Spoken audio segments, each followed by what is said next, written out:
Okay, what's up mga katropa? PB update. Ayun. Pasensya na po kayo, ngayon na po tayo nag-update.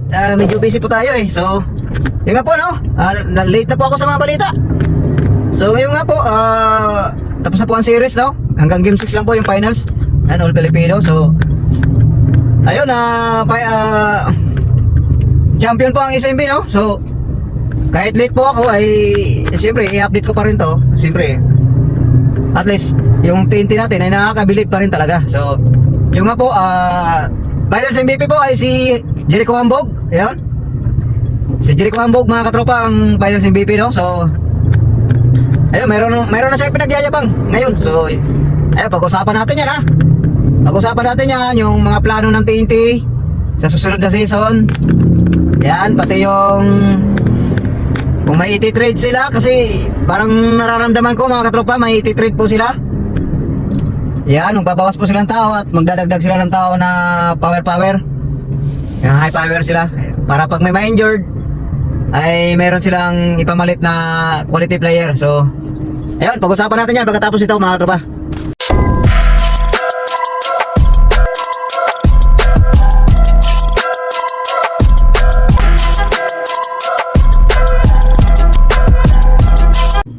Okay, what's up mga katropa? Ayun, PB update. Pasensya na po kayo, ngayon na po tayo na nakapag-upload ulit kasi medyo busy po tayo kasi yung barbero ko po ay wala po akong kasama eh, kasi yung barbero ko nag-day po ng 4 na araw. So, ngayon lang po siya babalik. So, ngayon na po tayo nakagawa ng video kasi pagod po ako, pagsulo po ako eh. So, siyempre mag-i-edit ka pa po. So, yung nga po no, maraming salamat mga katropa sa inyong patuloy na suporta. At kung hindi pa po kayo nakapag-subscribe, yan, pakiusap ko po, mag-subscribe po tayo sa ating YouTube channel mga katropa. At sa mga hindi po mga katropa dyan, yung mga nanonood sa atin dyan, mga haters natin, kung hindi ko naman po kayo sinasaway, so mag-subscribe na rin po kayo. At palike and share na rin po. Maraming salamat po. So, yung nga po no, kahit late po ako sa pag-upload, sa pag-update nga natin ngayon sa nakaraang PBA final, so ibablog ko pa rin to kasi malaki pa rin po ang respeto ko sa TNT at sa kahit natalo po sila kasi lumaban po sila na kahit maraming injury. So, pag-usapan po natin to. Yung nga po noon, nakaraang finals, season 49, All Filipino, ayun, champion po ang San Miguel. Ang finals MVP po ay si Jericho Mayabang. Yan, si Jericho Cross na mayabang po. So, mayroon na po siyang pinagyayabang ngayon. Sabi nga sa akin nung isang may nag-comment sa ating video. So, napahiya ka ngayon napahiya ka ngayon kasi mayroon ng pagyayabang sa iyo si Jericho So, it's okay. So, yun nga po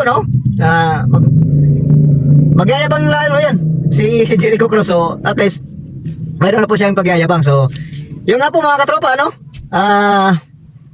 pag-usapan po natin yung TNT, kung ano pong plano nila. So, unang-una, saludo po ako kay Kacho Tres, kahit marami po tayong injury simula pa nung umpisa. Na-injury si Rin ng Batak, simula nung quarterfinals, na-injury na si Yuptana, si Pugoy, si Gilly Williams, pero nakalusot pa rin sila sa Magnolia.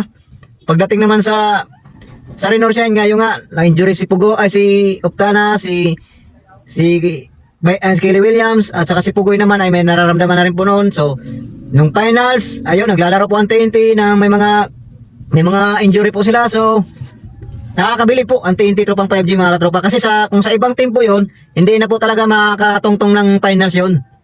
Sa ibang team yun. Sa daming injury na yun, na tinamaan. Kung ibang team po ang nagdala, kung ibang coach po ang nagdala nun, ay hindi na po makakatungtong kahit quarterfinals or semifinals or lalo na sa finals. So, saludo po ako kay Coach Reyes sa mga coaching staff. So, yan, kay team manager Jojo Lastimosa, lahat ng mga organizer ng TNT Tropang 5J, nagpapasalamat po ako sa inyo dahil hindi po kasi sumusuko.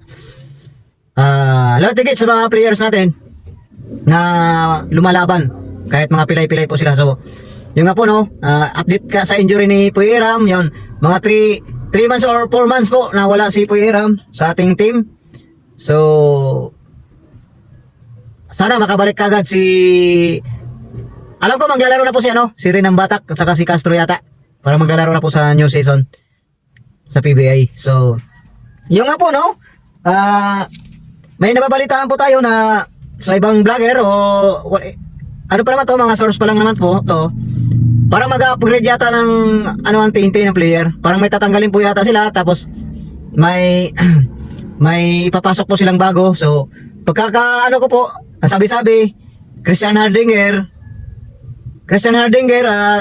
trade to ano, pwede daw ipalit kay Henry Galinato, mga katropa. So, antabayan na natin to, itong balitang to. Rumor pa lang to, mga katropa, hindi ko pa sure kung talagang totoo ito. O di kaya daw si ano, si David, si David yung sa Blackwater, mga katropa. Si David, kung naalala nyo yun, mga katropa. Shooter din po yun eh, na matangkad. Athletic din po yun, si anong pangalan nun? Si David, mga katropa. Hindi ko alam kung anong pangalan eh. Basta David yung apelyido niya.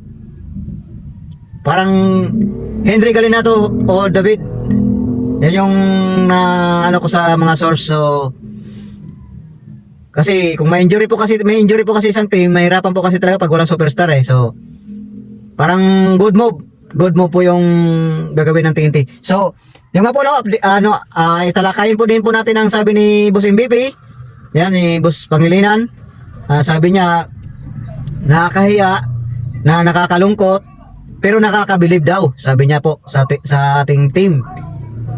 Ibig sabihin nun, mga katropa, nakakahiya man. Sabi niya, lilinawin ko lang po, nakakahiya man na hindi po natin nakuha yung Grand Slam, pero nakakabilib dahil lumalaban po tayo. Lumalaban po ang TNT Tropang 5G, mga players niya. Nakatungtong po sila ng finals kahit marami pong injury. Yun ang sabi niya, nakakabilib. Yan. Di ba po, mga katropa, napakaganda po yun eh. Nakakabilib talaga po talaga. Kasi ilan ang na-injured sa kanila. Kahit may mga injury nga po sila, naglalaro sila eh. Oh, natanggal si Puyeram, si Rinang Batak, lalo si Jason Castro, yan. Mantakin mo mga superstar yan, mga ng TNT Tropang 5G. So, sabi nga po na yan, oh, ni Boss MVP, better next time. Yan. At update din po tayo sa sinabi ni Jordan Hiddink, na sabi nga ni Jordan Hiddink, mas nakakatakot po talaga ang TNT pag buo po sila, at kung makakabalik na po, makaka-full recovery yung mga may injury sa team ng TNT. Like Uptana, like Pugoy, like Kelly Williams, like Rinang Batak, like Jason Castro. Napaka-delikado daw makalaban ng TNT ngayong paparating na new season. Sabi po yan ni Jordan Hiddink, mga katropa. So, totoo po yan, mga katropa. Kasi kahit may mga injury nga sila eh, lumalaban sila eh, nung nakarating po sila ng finals eh. So, yun lang po, mga katropa. Muli, maraming salamat sa inyong pagsuporta, mga katropa. Update pa rin po tayo kahit wala pong laro ang TNT, wala pong nakabakasyon po ang PBA ngayon. So, yun lang po, maraming salamat sa inyong panonood, pagsuporta. Pasensya na po kayo, ngayon na po tayo nakapag-upload ulit. So, nawa hindi po kayo magsawa sa ating sa channel na ito, na para na po to sa TNT, mga TNT fans. So, kung hindi man kayo mga TNT fans dyan, ay okay lang po, pasok lang po kayo at palike and share and subscribe na rin po kayo. So, maraming salamat po and God bless all. Ingat po tayong lahat. Bye bye.